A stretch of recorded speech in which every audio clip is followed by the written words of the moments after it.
Welcome back to reading Emily Bronte's Wuthering Heights. Today we're going to be reading chapter 10 and 11. A charming introduction to a hermit's life, 4 weeks' torture, tossing in sickness. These bleak winds and bitter northern skies and impassable roads and dilatory country surgeons. And the dearth of the human physiognomy, and worse than all the terrible intimation of Kenneth that I need not expect to be out of doors till spring. Mr. Heathcliff had just honoured me with a call. About 7 days ago he sent me a brace of grouse, the last of the season. Scoundrel! He is not altogether guiltless in the illness of mine, and that I had a great mind to tell him. But alas! How could I offend a man who was charitable enough to sit at my bedside a good hour and talk on some other subject than pills and draughts, blisters and leeches? Pills and draughts, blisters and leeches.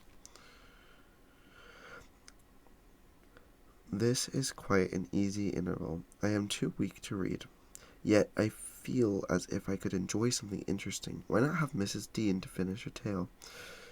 I can recollect its chief incidents as far as she had gone. Yes, I remember her hero had run off and never been heard of for 3 years, and the heroine was married. I'll ring. She'll be delighted to find me capable of talking cheerfully. Mrs. Dean came. It was 20 minutes, sir, to taking the medicine, she commenced. Away with it, I replied. I desire to have. The doctor says you must drop the powders. With all my heart. Do not interrupt me. Come and take your seat here. Keep your fingers from the bitter phalanx of vials. Draw the knitting out of the pocket. That will do. Now continue the history of Mr. Heathcliff from where you left off to the present day. Did he finish his education on the continent and come back a gentleman, or did he get a sizar's place and at college, or escape to America and earn honors by drawing blood from his foster country, or make a fortune more promptly on the English highways? He may have done a little in all these vocations, Mr. Lockwood, but I couldn't give my word for any. I stated before that I didn't know how he gained his money. Neither am I aware of the means he took to raise his money from the savage ignorance into which it was sunk. But, without your leave, I'll proceed in my own fashion, if you think it will amuse and not weary you. Are you feeling better this morning? Much. That's good news.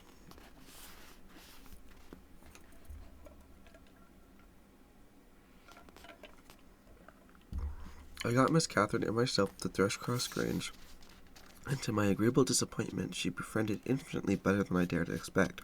She seemed almost over fond of Mr. Linton, and even to his sisters she showed plenty of affection. They were both very attentive to her comfort. Certainly it was not the thorn bending to the honeysuckles, but the honeysuckles embracing the thorn. There were no mutual concessions. One stood erect, the other yielded. And who can be ill-natured and bad-tempered when they encounter neither opposition nor indifference? I observed that Mr. Edgar had a deep-rooted fear of ruffling her humour. He concealed it from her, but if even he heard me answer sharply, or saw any other servant grow cloudy at some imperious order of hers, he would show his trouble by a frown of displeasure that never darkened on his own account. He many a time spoke sternly to me about my pertness, and averred that the stab of a knife could not inflict a worse pang than he suffered at seeing his lady vexed. Not to grieve a kind master, I learnt to be less touchy, and for the space of half a year the gunpowder lay as harmless as sand, because no fire came near that to exploding it. Catherine had seasons of gloom and silence now and then. They were respected with sympathizing silence by her husband, who ascribed them to an alteration in her constitution produced by her perilous illness, as she was never subject to depression of spirits before. The return of sunshine was welcomed by answering sunshine from him. I believe I may assert that they were really in possession of deep and growing happiness. It ended, well, we must be ourselves in the long run. The mild and generous are only more selfish than the domineering. And it ended with circumstances cause each other to feel that the one's interest was not the chief consideration in the other's thoughts.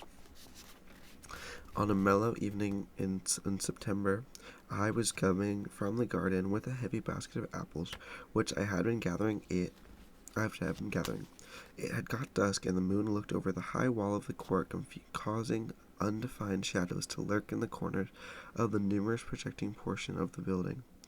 I set my burden on the house steps by the kitchen door, and lingering to rest, and draw in a few more breaths of the soft, sweet air. My eyes were on the moon, and my back to the entrance, when I heard a voice behind me say, "Nellie, is that you?" It was a deep voice, and foreign in tone, yet there was something in the manner of pronouncing my name which made it sound familiar. I turned to discover who spoke fearfully, for the doors were shut. And I had seen nobody on approaching the steps. Something stirred in the porch, and moving nearer, I distinguished a tall man dressed in dark clothes with dark face and hair. He leaned against the side and held his fingers on the latches of a tin to open for himself. Who can it be? I thought. Mr. Earnshaw? Oh no, the voice has no resemblance to his. I have waited for an hour, he resumed, while I continued staring, and the whole of the time all round has been as still as death. I dared not enter. You do not know me. Look, I am not a stranger. A ray fell on his features. His cheeks were shallow and half covered with black whiskers, the brows lowering, the eyes deep set and singular. I remember the eyes. What? I cried, uncertain whether to regard him as a worldly visitor, and I raised my hands in amazement. What? You come back? Is it really you? It is. Yes, Heathcliff, he replied, glancing from me up to the windows, which reflected a score of glittering moons, but showed no lights from within. Are they at home? Where is she? Nellie, you are not glad. You needn't be so disturbed. Is she here? Speak. I want to have one word with her, your mistress.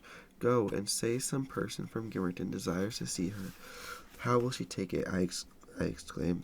What will she do? The surprise bewilders me. It will put her out of her head, and you are Heathcliff. But altered. Nay, there's no comprehending it. Have you been for a soldier? Go and carry a message, he interrupted impatiently. I'm in hell till you do. He lifted the latch, and I entered, but when I got to the parlor where Mr. and Mr. Linton were, I could not persuade myself to proceed. At length I resolved on making excuse to ask if they would hand the candle lighted, and I opened the door.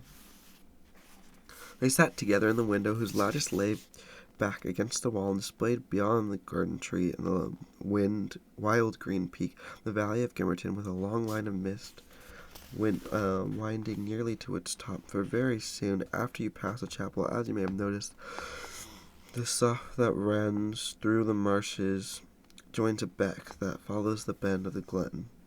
Wuthering Height rose above the silvery vapor, but our old house was invisible. It rather dips down on the other side. Both the rooms and its occupants, and the scene they gazed on, looked wondrously peaceful. I shrank reluctantly from performing my errand, and was actually going away, leaving it unsaid, after having to put my question about the candle, when a sense of my folly compelled me to return and mutter, "A person from Gimmerton wishes to see you, ma'am." "What does he want?" asked Mrs. Linton. I did not question him, I answered. "Well, close the curtains, Nellie," she said, "and bring up tea. I'll be back again directly." She quitted the apartment. Mr. Edgar inquired carelessly who it was. One of the mistress does not expect. I replied. "That Heathcliff, you recollected him, sir, who used to live at Mr. Earnshaw's?" "What, the gipsy, the ploughboy?" he cried. "Why did you not say so to Catherine?" "Hush, you must not call him by those names, master," I said. "She'll be gladly relieved to hear you. She was nearly heartbroken when he ran off. I guess his return will make a jubilee of her."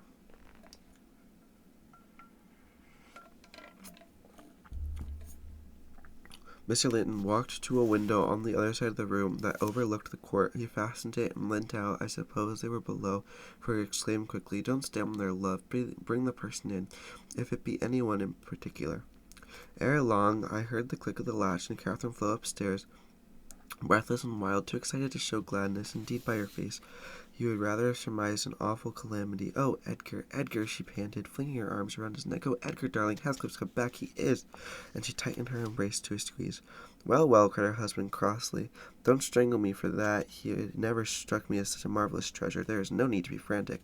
"I know you didn't like him," she answered, repressing a little the intensity of her delight. "Yet for my sake you must be friends now. Shall I tell him to come up?" "Here," he said, "into the parlor?" "Where else?" she asked. He looked vexed and suggested the kitchen as a more suitable place for him. Mrs. Linton eyes with a droll expression, half angry, half laughing at fastidiousness. "No," she added after a while, "I cannot sit in the kitchen. Set 2 tables here, Ellen, one for the master and Miss Isabella being gentry, the other for Heathcliff and myself being of lower orders. Will that please you, dear? Oh, must I have a fire lighted elsewhere? If so, give directions. I'll run down to secure my guests. I'm afraid the joy is too great to be real." She was about to dart off again, but Edgar arrested her. "You bid him step up," he said, addressing me, "and Catherine, try to be glad, without being absurd. The whole household need not witness the sight of you welcoming a runaway servant as a brother." I descended and found Heathcliff waiting under the porch, evidently anticipating an invitation to enter. He followed my guidance without waste of words, and I ushered him into the presence of the master and mistress, whose flushed cheeks betrayed signs of warm talking. But the lady glowed with another feeling. When her friend appeared at the door, she sprang forward, took both his hands, and led him to Linton. And then she seized Linton's reluctant fingers and crushed him into his. Now fully revealed by the fire and candlelight, I was amazed more than ever to behold the transformation of Heathcliff. He had grown a tall, athletic, well-formed man, beside whom my master seemed quite slender and youth-like. His upright carriage suggested the idea of him having been in the army. His countenance was much older in expression and decision of feature than Mr. Linton's. It looked intelligent and retained no mark of former degradation. A half-civilized ferocity lurked yet in the depressed brows and eyes full of black fire. But it was subdued, in this manner was even dignified, quite divested of roughness, though too stern for grace. My master's surprise equalled or exceeded mine. He remained for a minute at a loss how to address the ploughboy, as he had called him. Heathcliff dropped his light hand, and stood looking at him coolly till he chose to speak. "Sit down, sir," he said at length. "Mr. Linton, recalling old times, would have me give you a cordial reception, and, of course, I am grateful if anything occurs to please her." "And I also," answered Heathcliff, "especially if it be anything in which I have a part. I shall stay an hour or two willingly." He took his seat opposite Catherine, who kept her gaze fixed on him as if she feared he would vanish were she to remove it. He did not raise his to her often. A quick glance now and then sufficed. But it flashed back each time more confidently the undisguised delight he drank from hers. They were too much absorbed in their mutual joy to suffer embarrassment. Not so Mr. Edgar. He grew pale with pure annoyance, a feeling that reached its climax when the lady rose and, stepping across the rug, seized Heathcliff's hand again and laughed like one beside herself. "I shall think it's a dream tomorrow," she cried. "I shall not be able to believe that I have seen and touched and spoke to you once more. And yet, cruel Heathcliff, you don't deserve this welcome, to be absent in silence for 3 years and never to think of me." "A little more than you have thought of me," he murmured. "I heard of your marriage, Cathy, not long since, and while waiting in the yard below, I meditated this plan, just to have one glimpse of your face, the stare of surprise, perhaps in pretended pleasure, afterwards settle my score with Hindley, and then prevent the law by doing execution on myself. Your welcome has put these ideas out of my mind, but beware of meeting me with another aspect next time. Nay, you'll not drive me off again. If you were really sorry for me, were you? Well, there was cause. I've forgotten through a bitter life since I last heard your voice, and you must forgive me, for I struggled only for you. Catherine, unless you are to have cold tea, please Please to come to my table, interrupted Linton, striving to preserve his ordinary tone and a due measure of politeness. Mr. Heathcliff will have a long walk wherever he may lodge tonight, and I'm thirsty. She took her post before the urn, and Miss Isabella came summoned by the bell. Then, having handed her chair forward, I left the room. The meal hardly endured 10 minutes. Catherine's cup was never filled. She could neither eat nor drink. Edgar had made a slop in his saucer and scarcely swallowed a mouthful. The guest did not portray his stay that evening above an hour longer. Protract his stay. I asked as he departed if he went to Gimmerton. No, to Wuthering Heights, he answered. Mr. Earnshaw invited me when I called him this morning. Mr. Earnshaw invited him, and he called on Mr. Earnshaw. I pondered his sentence painfully. After he were gone, is he turning out a bit of a hypocrite and coming into the country to work mischief under a cloak? I mused. I had a presentiment in the bottom of my heart that he had better have remained away. Above the middle of the night, I was wakened from my first nap by Mrs. Linton gliding into the chamber, taking a seat on my bedside, and pulling me by the hair to rouse me. I cannot rest, Ellen, she said by way of apology, and I want some living creature to keep me company in the happiness. Edgar is sulky, because I'm glad of a thing that does not interest him. He refuses to open his mouth, except to utter pettish, silly speeches, and he affirmed I was cruel and selfish for wishing to talk when he was so sick and sleepy. He always contrives to be sick at the least cross. I gave a few sentences of commendation to Heathcliff, and he, either from a headache or a pang of envy, began to cry, so I got up and left him. What use is it praising Heathcliff to him? I answered.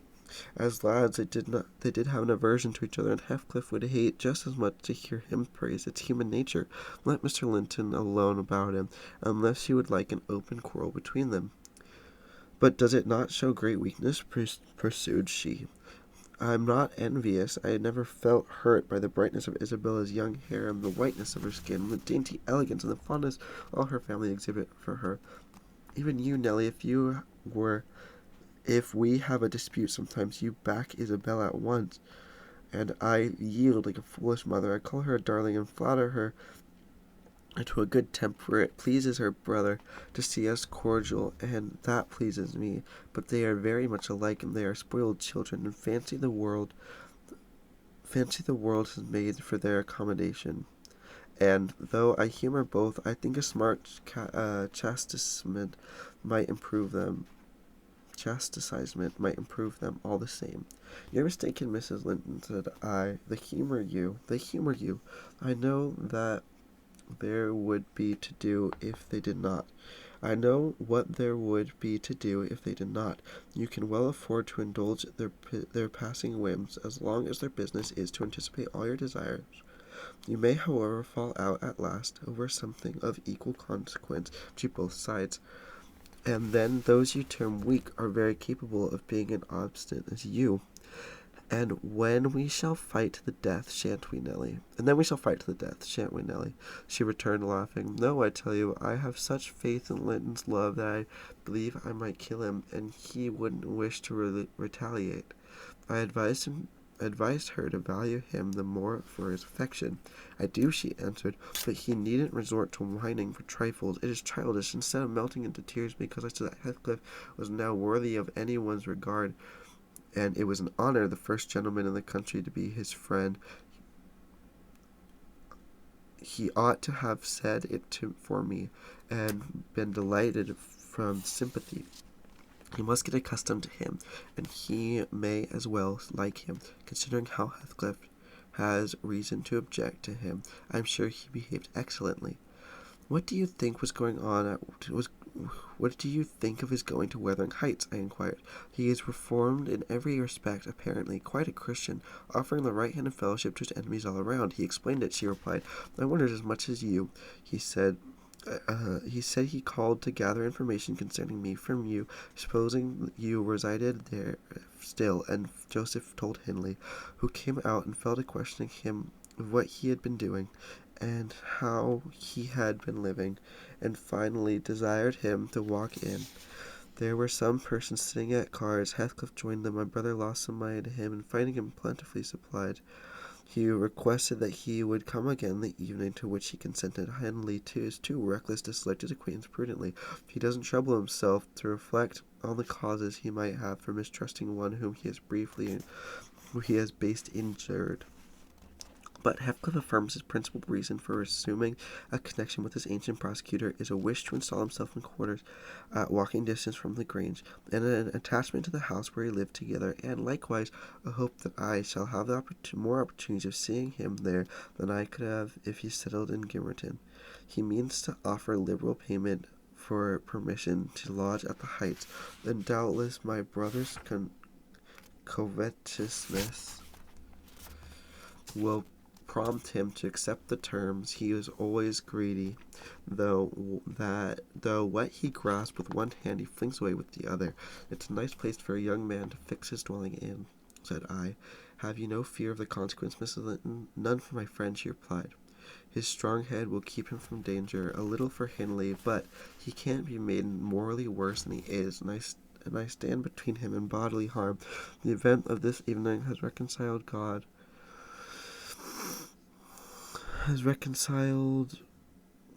me to God and humanity. I have risen in angry rebellion against Providence. Oh, I endured very, very bitterly misery. Nelly, if that creature knew how bitter, he'd be ashamed to cloud its removal with idle petulance. It was kindness for him which induced me to bear it alone. Had I expressed the agony I frequent felt, he would have been taught to long for its alleviation as ardently as I.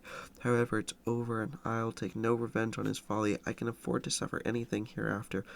Should the meanest thing alive slap me on the cheek, I'd not only return the other, but I'd ask pardon for provoking it, and as a proof, I'd go make my peace with Edgar instantly. Good night. I'm an angel. In this self-complacent conviction she departed, and the success of her fulfilled resolution was obvious on the morrow. Mr. Linton had not only abjured his peevishness, though his spirits seemed still subdued by Catherine's exuberance of vivacity, but he ventured no objection to her taking Isabella with her to Wuthering Heights in the afternoon, and she rewarded him with such a summer of sweetness and affection in return as servants proffering from the perpetual sunshine. Mr. Heathcliff, I should say in future, used the liberty of visiting at Freshcross Grange cautiously at first. He seemed estimating how far its owner would bear its intrusion. Catherine also deemed it judicious to moderate her expressions of pleasure in receiving him, and he gradually established his right to be expected. He retained a great deal of the reserve for which his boyhood was remarkable, and that served to repress all startling demonstration of feeling. My master's uneasiness experienced a lull, and further circumstances diverted it into another channel for a space. His new source of trouble sprang from the not-anticipated misfortune of Isabella Linton evincing a sudden and irresistible attraction toward the tolerated guest. She was at the time a charming young lady of 18, infantile in manners, though possessed of keen wit, keen feelings, and a keen temper too, if irritated. Her brother, who loved her tenderly, was appalled at this fantastic preference. Leaving aside the degradation of an alliance with a nameless man, and the possible fact that his property in default of heirs male there might pass into such a one's power, he had sense to comprehend Heathcliff's disposition, to know that, though his exterior was altered, his mind was unchangeable and unchanged. He had dreaded that mind, it revolted him, he shrank forebodingly from the idea of committing Isabel to its keeping. He would have recoiled still more had he been aware that her attachment rose unsolicited, and he bestowed where it awakened no reciprocation of sentiment. For the minute he discovered its existence, he laid the blame on Heathcliff's deliberate designing. He had all remarked during some time that Miss Linton fretted and pined over something. She grew cross and wearisome, snapping at and teasing Catherine continually at the imminent risk of exhausting her limited patience. We excuse her to a certain extent on the plea of ill health. She was dwindling and fading before our eyes, but one day when she had been peculiarly wayward, rejecting her breakfast, complaining that the servants did not did not do what she had told them, that the mistress would allow her to be nothing in the house, and Edgar neglected her, that she had caught a cold with the door being left open, and we went to the parlor fire, and we let the parlor fire go out on purpose to vex her with 100 yet more frivolous accusations. Mrs. Linton peremptorily insisted that she should get to bed, and, having scolded her heartily, threatened to send for the doctor. Mention of Kenneth caused her to exclaim instantly that her health was perfect, and it was Catherine's harshness which made her unhappy.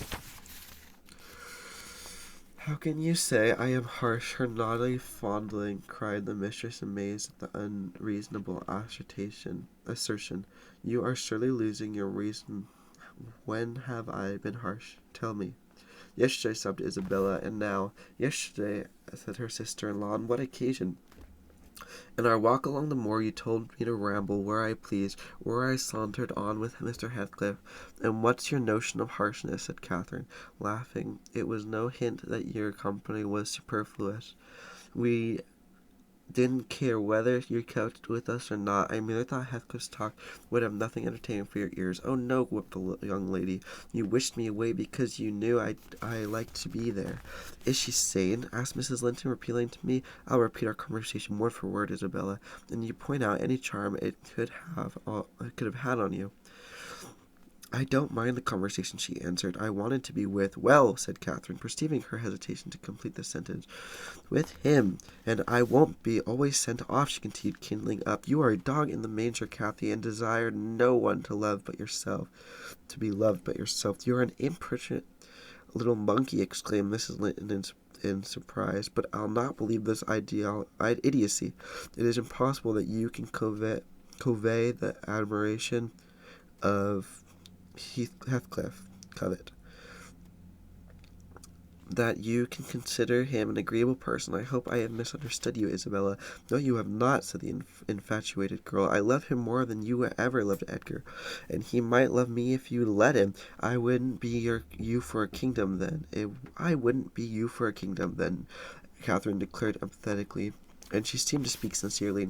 "Nelly, help me to convince her of her madness. Tell her that Heathcliff is an unreclaimed creature, without refinement, without cultivation, an arid wilderness of furs and white whinstone. I'd as soon put that little canary into the park on a winter's day as recommend you to bestow your heart on him.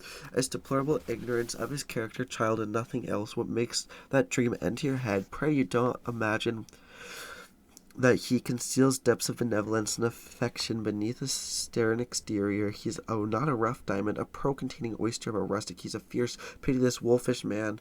I never say to less. Let this or that enemy alone, because it would be ungenerous or cruel of the heart to harm them.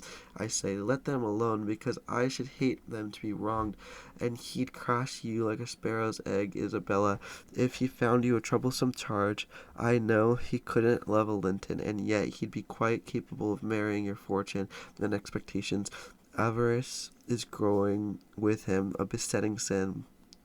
There's my picture, and I am his friend, so much so that he thought serious to catch you. I should perhaps have held my tongue and let you fall into this trap." Miss Linton regarded his sister-in-law with indignation. For shame, she repeated angrily. "You are worse than 20 foes, you poisonous friend." "Ah, you won't believe me then?" said Catherine. "You think I speak from wicked selfishness?" You do," reported Isabella, "and I shudder at you." "Good!" cried the other. "Try for yourself if that be your spirit. I have done, and yield the argument to your saucy insolence, and I must suffer for her egotism," she sobbed, as Mrs. Linton left the room. All is against me," she said. "She has blighted my single consolation. She has uttered falsehoods, didn't she? Mr. Heathcliff is not a friend. He has an honourable soul, and a true one, or how could he remember her?" "Banish him from your thoughts, miss," I said. "He's a bird of bad omen, no mate for you." Mrs. Linton was strong, and yet I can't contradict her. She is better acquainted with his heart than I, or anyone besides, and she never would represent him as worse than he is. Honest people didn't hide their deeds. How has he been living? How has he got rich? Why is he staying at Wuthering Heights, the house of a man whom he abhors? They say Mr. Earnshaw's worse and worse since he came. They sit up all night together continually, and Himley has been borrowing money on his land and does nothing but play and drink. I heard only a week ago, it was Joseph had told me, I met him at Gamerton.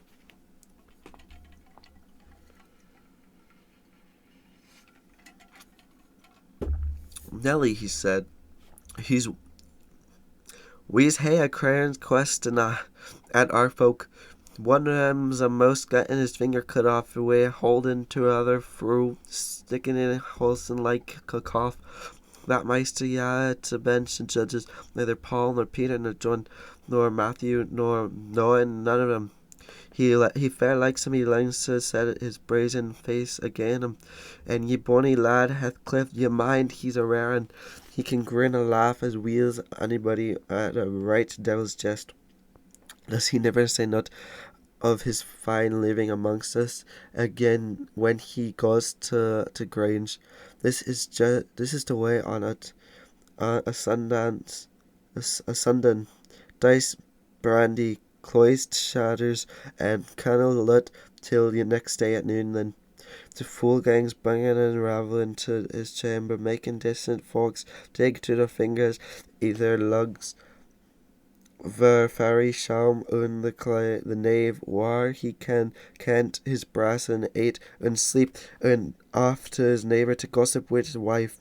I course he tells Dame Catherine her father's good runs into his pocket, and his father soon gallops down to Broad Road while he flees afore to up into Pikes. Now, Miss Linton, Joseph is an old rascal, but no liar, and if his account of Heathcliff's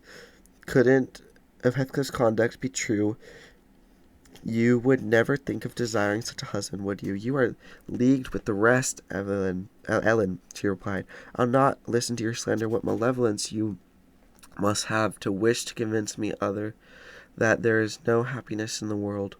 Whether she would have got over his fancy if left to herself or preserved in nursing it perpetually, I cannot say. She said next time, to reflect the day after, there was a justice meeting at the next town. My master was obliged to attend, and Mr. Heathcliff, aware of his absence, called rather earlier than usual. Catherine and Isabella were sitting in the library on hostile terms but silent, and the latter alarmed at the recent indiscretion and the disclosure she had made of her secret feeling in a transient fit of passion.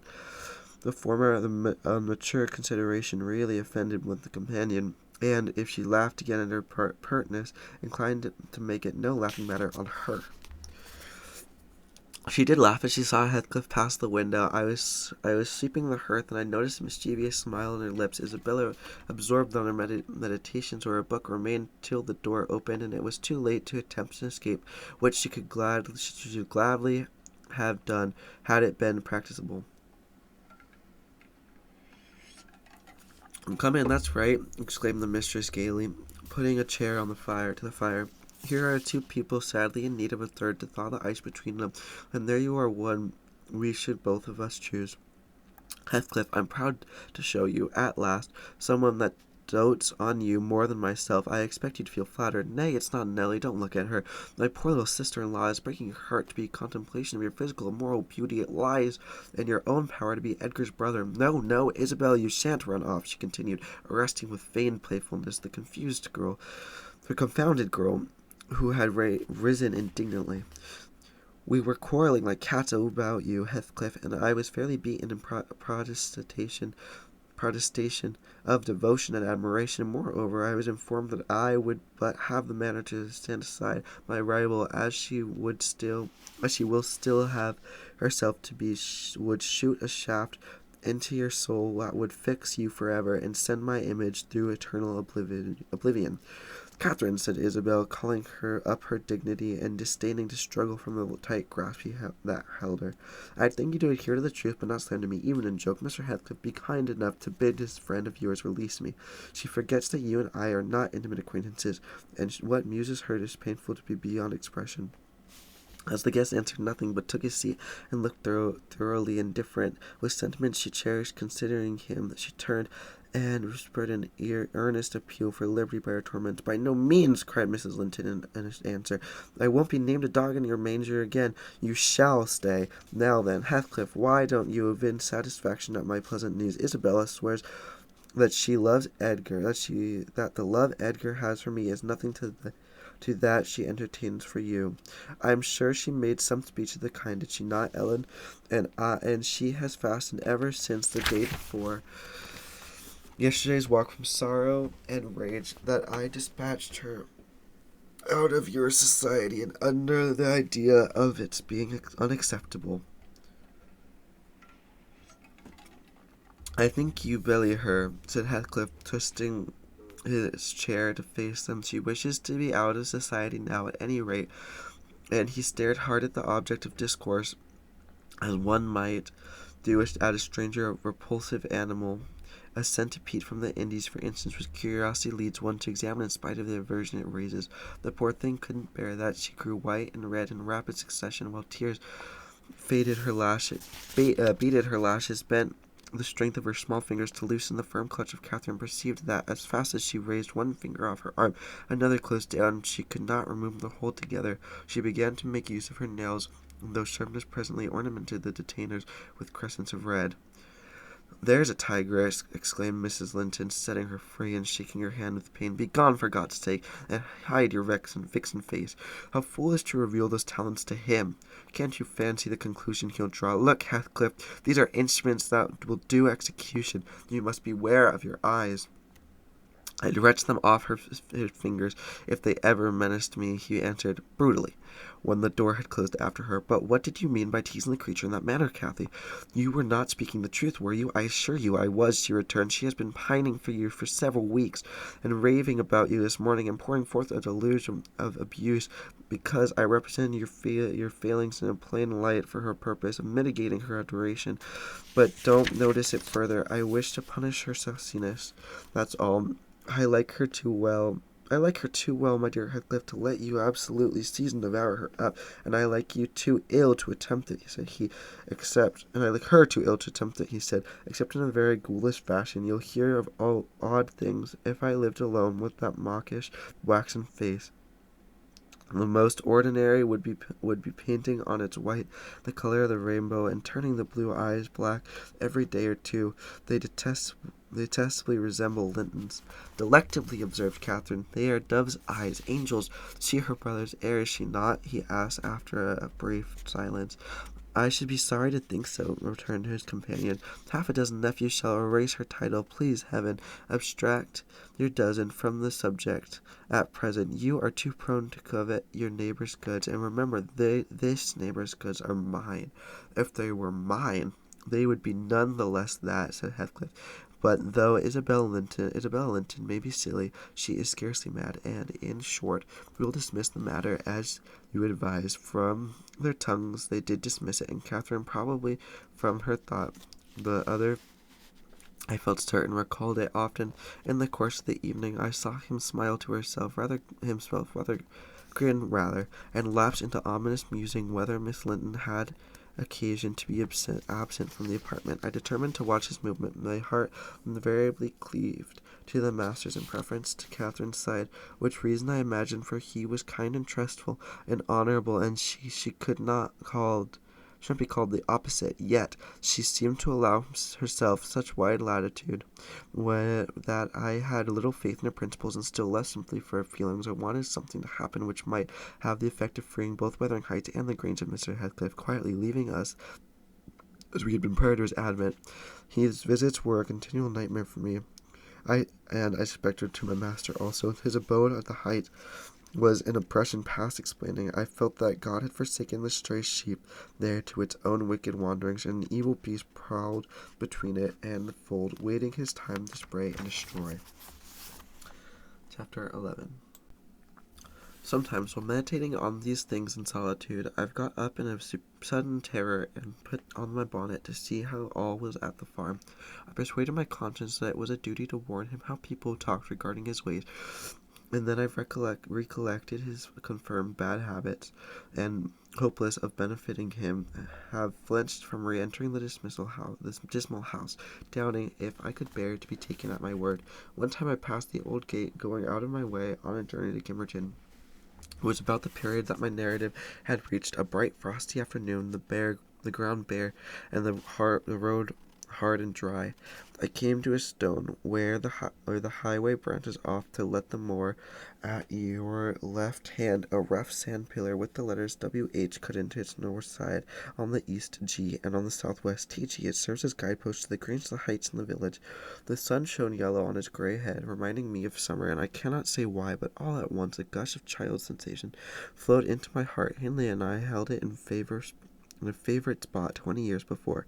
I gazed long at the weather-worn block, and stooping down, perceived a hole near the bottom, still full of snail shells and pebbles, which we had fond to storing there with more perishable things, and as fresh as reality. It appeared that I behaved my early playmate, seated on the withered turf, his black, dark head bent forward, with his little hand scooping out the earth with a piece of slate. "Poor Hindley!" I exclaimed involuntarily.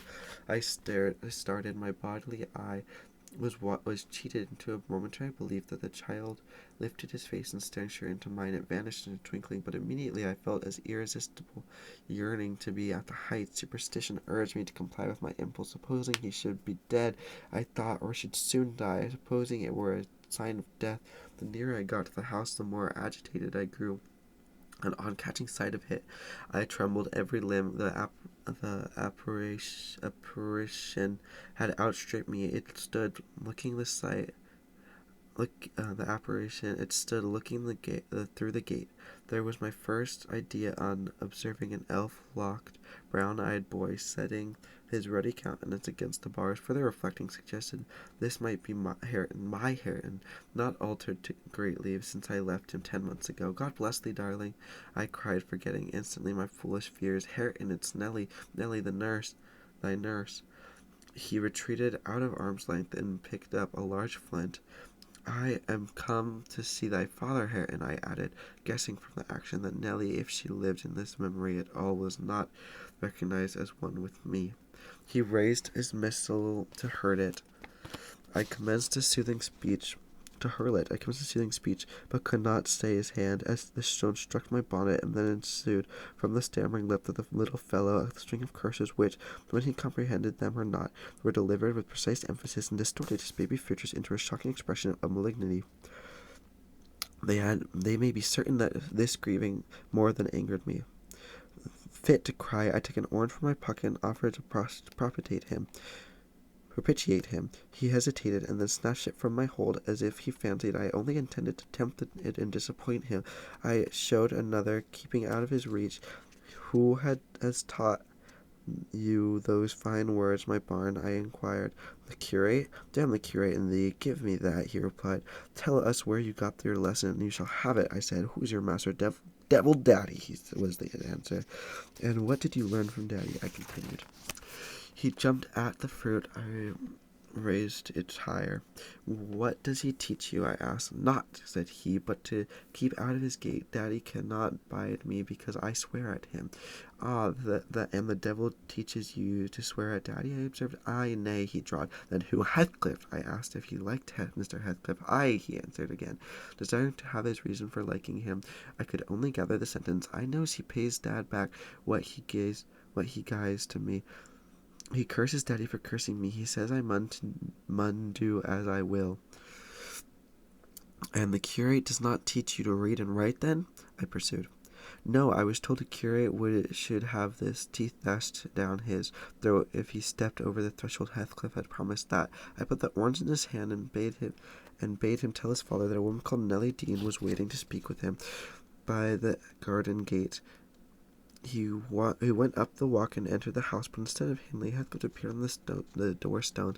I turned directly and ran down the road as hard as I ever could race, making no halt till I gained the guidepost, and feeling as scared as if I had raised a goblin.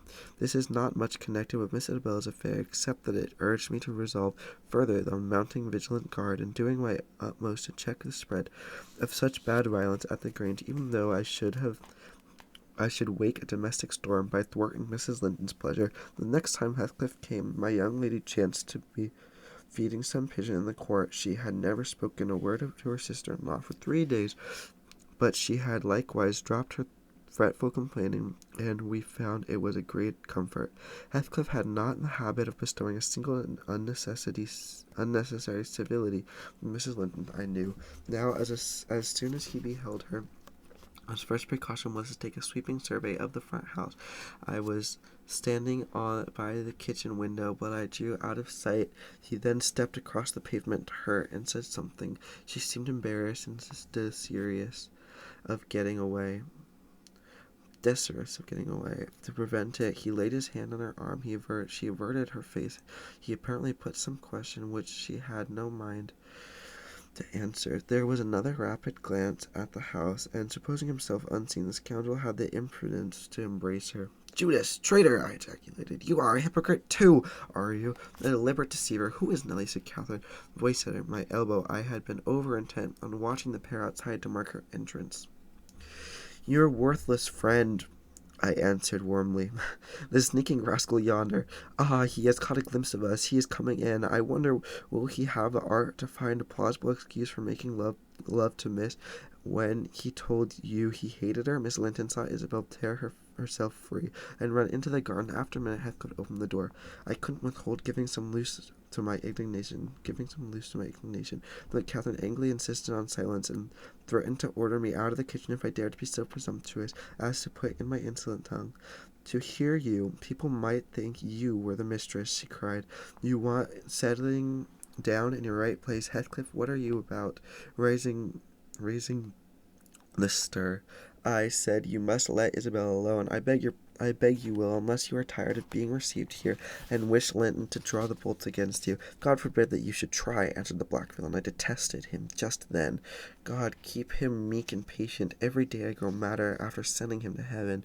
"Hush," said Catherine, shutting the inner door. "Don't vex me.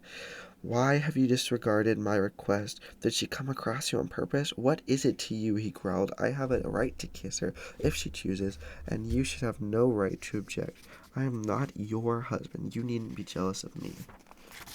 "I'm not jealous of you," replied the mistress. I'm jealous for you.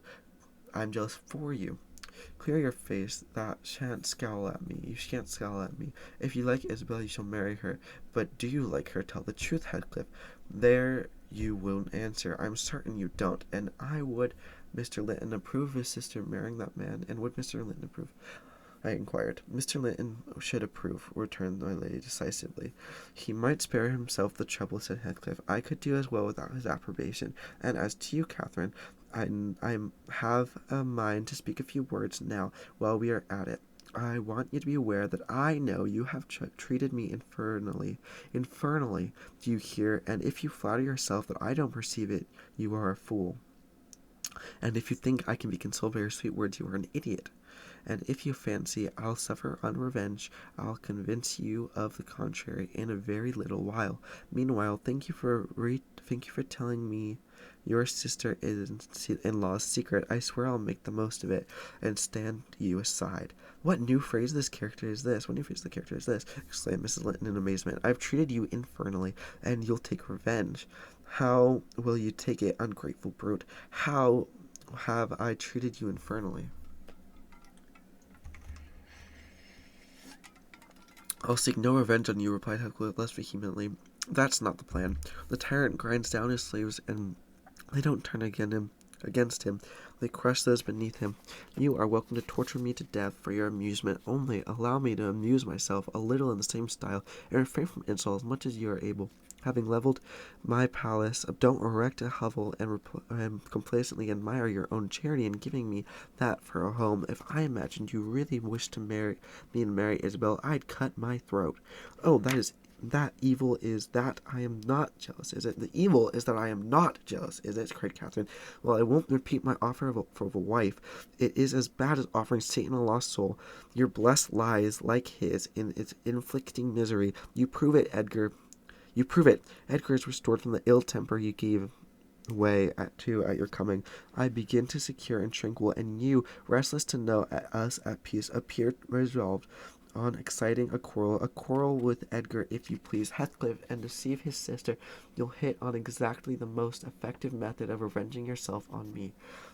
The conversation ceased. Mrs. Linton sat down by the fire, flushed and gloomy. The spirit which served her was glooming, interactable. She could neither lay nor control it. He stood on her hearth with folded arms, brooding on his evil thoughts. In this position I left them to seek the master who was wondering what kept Catherine below so long.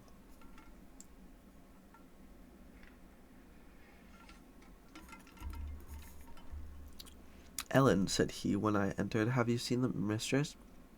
"Yes, she's in the kitchen, sir," I answered, "but she's sadly put out by Mr. Heathcliff's behaviour, and indeed I do not think it's time to arrange the visitor on another footing.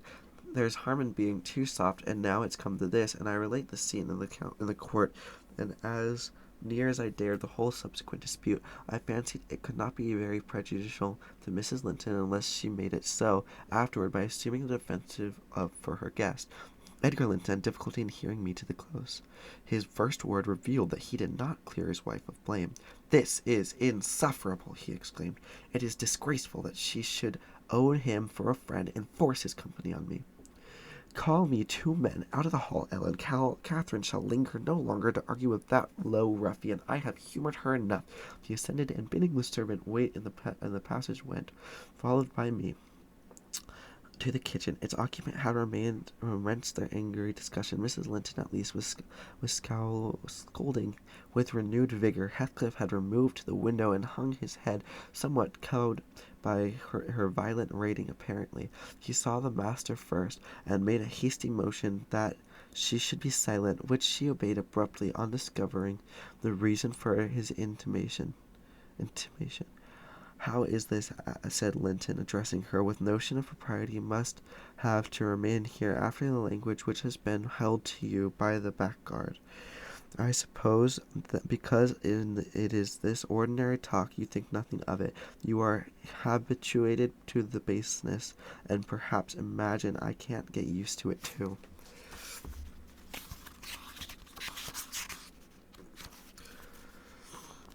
"Have you been listening at the door, Edgar?" asked the mistress in a tone particularly calculated to provoke her husband, implying both careless and contempt of his irritation. Heathcliff, who had raised his eyes at the former speech, gave a sneer laugh at the latter, on purpose, it seemed, to draw Mr. Linton's attention on him. He succeeded, but Edgar did not mean to entertain him with any high flights of passion. "I have been so far forbearing with you, sir," he said quietly, "nor that I was ignorant on your miserable, degraded character, but I felt you were only partially responsible for that, and Catherine wished to keep up the acquaintance. I acquiesced foolishly. Your presence is a moral poison that would contaminate the most virtuous. For that cause, and to prevent worse consequence, I shall deny you hereafter admission into this house, and give notice now that I require your instant departure. 3 minutes' delay will render it involuntary and ignominious." Heathcliff measured the height and breadth of the speaker with an eye of derision.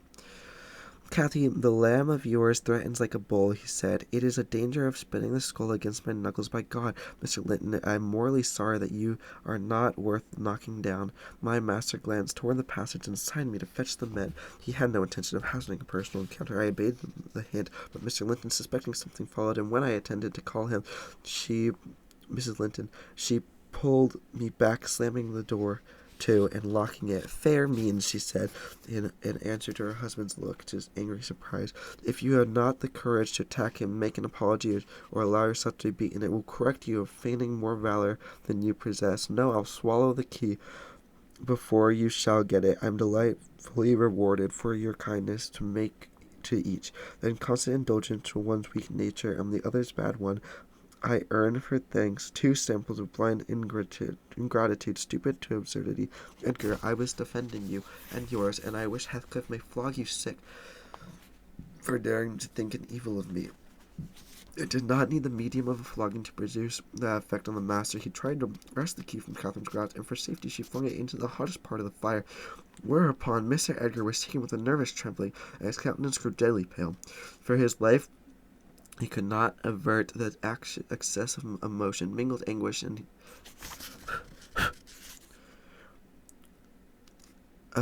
He mingled English and humiliation overcame him completely. He leant on the back of the chair and covered his face. "Oh heavens, in the old days this would win you knighthood," exclaimed Mrs. Linton. "We are vanquished, we are vanquished. Heathcliff would as soon lift a finger as the king wouldn't march his army against a colony of mice. Cheer up, you shan't be hurt. This type is not a lamb, it's a sucking leveret." "I wish you joy to the milk-blooded coward, Cathy," said her friend. I compliment you on your taste, and that it is the slavering, shivering that you preferred to me. I would not strike him with my fist, but I'd kick him with my foot and experience considerable satisfaction. Is he weeping, or is he going to faint for fear?" The fellow approached and gave the chair on which Linton rested a push. He'd better have kept his distance. My master quickly sprang erect and struck him full on the throat, a blow that would have leveled a slighter man. It took his breath for a minute, then, when he choked, Mr. Linton walked out by the back door into the yard, and from thence to the front entrance. "There, you've done with coming here," said Catherine. "Get away now. He'll return with a brace of pistols and half a dozen assistants if he did overhear us. Of course he'll never forgive you. You've played me an ill turn, Heathcliff, but go, make haste. I'd rather see Edgar at bay than you. Do you suppose I'm going to that blow burning in my gullet?" "I'm going with that blow," he thundered. "By hell, no! I'll crush his ribs in like a rotten hazelnut before I cross the threshold. If I don't floor him now, I shall murder him sometime. So, as you value his existence, let me get at him." "He is not coming," I interposed, framing a bit of a lie. "There's the coachman and the 2 gardeners. You'll surely not wait to be thrust into the road by them. Each has a bludgeon, and master will very likely be watching him from the windows, to see that they fulfill his orders." The gardener and the coachman were there, but Linton was with them. They were already entered the court. Heathcliff, on second thought, resolved to anguish a struggle against the 3 underlings. He seized the poker, smashing the locker from the inner door, and made his escape as they trampled in. Mrs. Linton, who was very much excited, bid me accompany her upstairs. She did not know my share in contributing to the disturbance, and I was anxious to keep her in ignorance. "I've nearly distracted Nellie," she exclaimed, throwing herself on the sofa. "1,000 Smith's hammers are beating in my head. Tell Isabella to shun me. This uproar is owing to her, and should she or anyone else aggravate my anger at present, I shall get wild. And Nellie, say to Edgar, if you get him again tonight, that I am in danger of being seriously ill. I wish it may prove true. He has startled and distressed me shockingly. I want to frighten him. Besides, he might come and begin a string of abuse or complainings. I am certain I should recriminate, and God knows where we should end. Will you do so, my good Nellie? You are aware that I am no blamable in this matter. What possessed you to turn listener?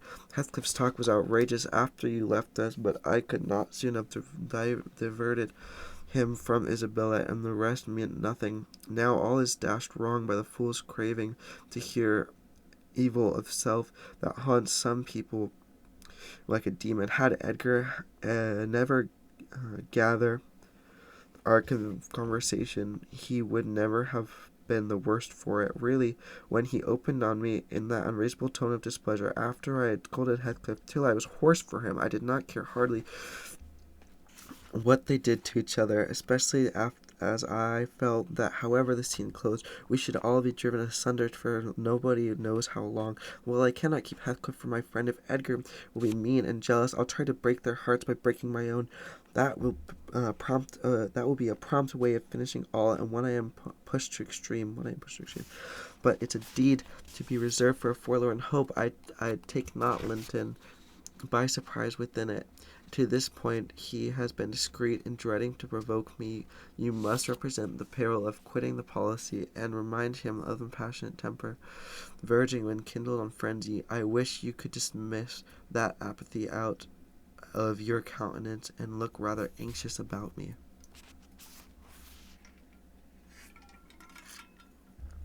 The solidarity when I received these instructions was no doubt rather exasperating, for they were delivered in perfect sincerity, and I believed a person who could plan the turning of her fits of passion to account beforehand might be exerting her will, managed to control herself tolerably even when under the influence, and I did not wish to frighten her husband, as she said, and multiply his annoyances for the purpose of observing her selfishness.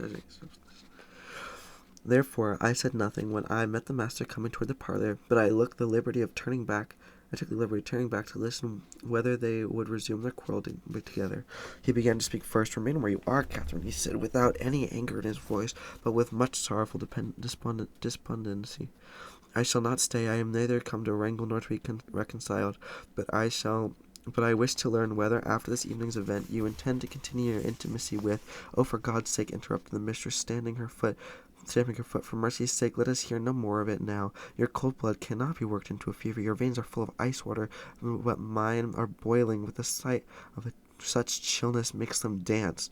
To get rid of me, answer my question," persevered Mr. Linton. "You must answer it." You must answer it, and that violence does not alarm me. I have found that you can be as stoical as anyone when you please. Will you give up Heathcliff hereafter, or will you give up me? It is impossible for you to be my friend and his at the same time, and I absolutely require to know which you choose." "I require to be alone," exclaimed Catherine furiously. "I demand it. Don't you see I can scarcely stand? Edgar, you leave me alone." She rung the bell till it broke with its twang. I entered leisurely. It was enough to try the temper of a saint with senseless, wicked rages. There she lay, dashing her head against the arm of the sofa and grinding her teeth so that you might fancy she would crash them to splinters. Mr. Linton stood looking at her in sudden compunction and fear. He told me to fetch some water. She had no breath for speaking. I brought a glass full, and as she would not drink, I sprinkled it on her face. In a few seconds she stretched herself out still, and turning her eyes, while her cheeks, at once blanched and livid, assumed the aspect of death. Linton looked terrified. "There's nothing in the world the matter," I whispered. I did not want him to yield, though I could not help being afraid in my heart. "She has blood on her lips," she said, shuddering. "Never mind," I answered tartly, and I thought how she had resolved previously to this coming on exhibiting a fit of frenzy. I incautiously gave the account aloud, and she heard me, for he stared up, her hair flying over her shoulder, her eyes flashing, the muscle in her neck and arms standing out preternaturally.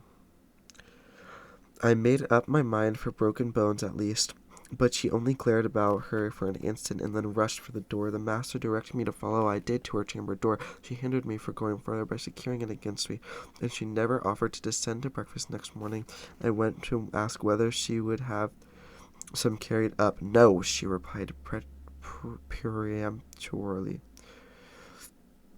The same question was repeated at dinner and tea again and again on the morrow after, and received the same answer. Mr. Linton, on this part, spent the time in the library and did not inquire concerning his wife's occupations. Isabella and he had an hour's interview, during which he tried to elicit from her some sentiment of proper horror for Heathcliff's advances, but he could make nothing of her evasive replies, and was obliged to close the examination unsatisfactory, adding, however, a solemn warning that if she were so insane as to encourage that worthless suitor, it would dissolve all bonds of relationship between herself and him. Chapter 12. Thank you for listening.